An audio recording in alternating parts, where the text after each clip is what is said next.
Speaker, let me first salute Chairwoman Nita Lowey, Congresswoman Lucille Roybal-Allard, Congresswoman Rosa DeLauro, and all of the appropriators, you too, Ranking Member, for their relentless good faith work on a strong bill that protects vulnerable children, keeps America safe, and honors our values.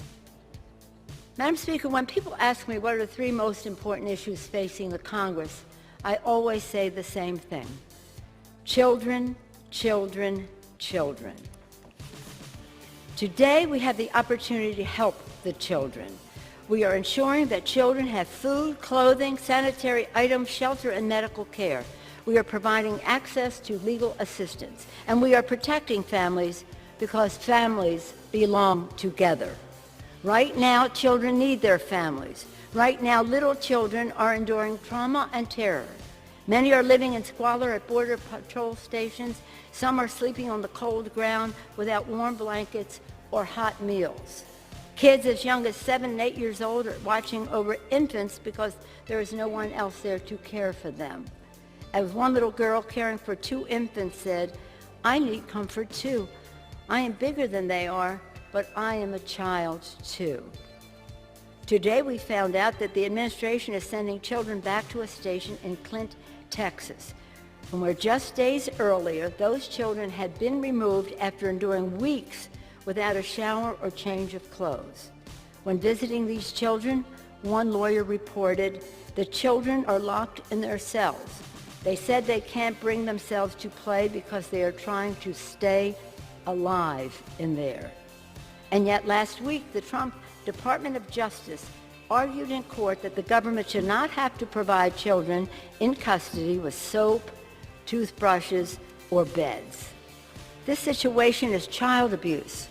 It is an atrocity that violates every value we have, not only as Americans, but as moral beings. Today, sadly, our values are being undermined by the President's failed policies, which has intensified the situation of heartbreak and horror on the border, which challenges the conscience of America. This legislation is a vote.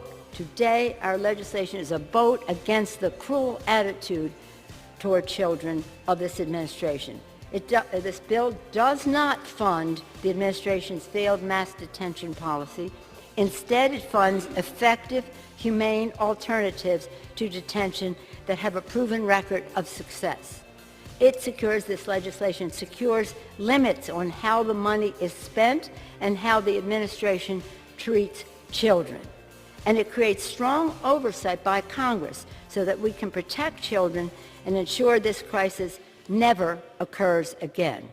This legislation also helps address the root causes of this situation. It reverses the administration's senseless decision to block the humanitarian funding that Congress had already appropriated for the Northern Triangle countries, where many of these refugees are coming from. And it ensures that the funding is used by these countries to curb migration, improve border security, and prevent human smuggling and drug trafficking, in addition to combating corruption, reducing poverty, and promoting growth.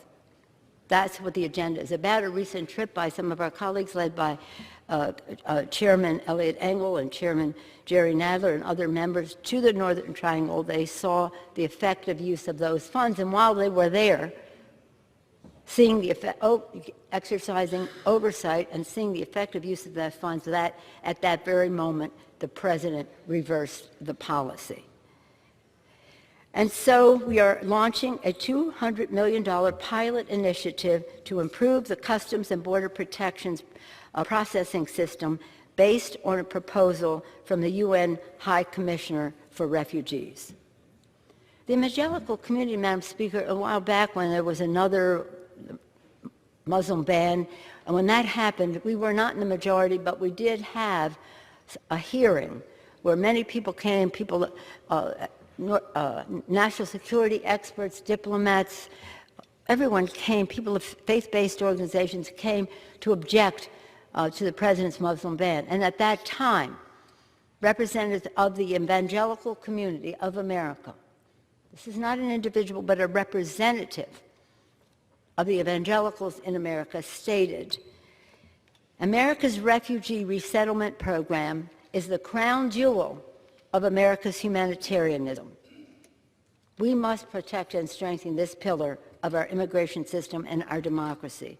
Families belong together. And as we face the challenges presented by the President's policy, we must help immigrants know their rights. Immigrants must know their rights. Families belong together. Every member of this body has a sacred moral obligation to protect the human rights and the lives of vulnerable families, no matter who they are and from whence they came.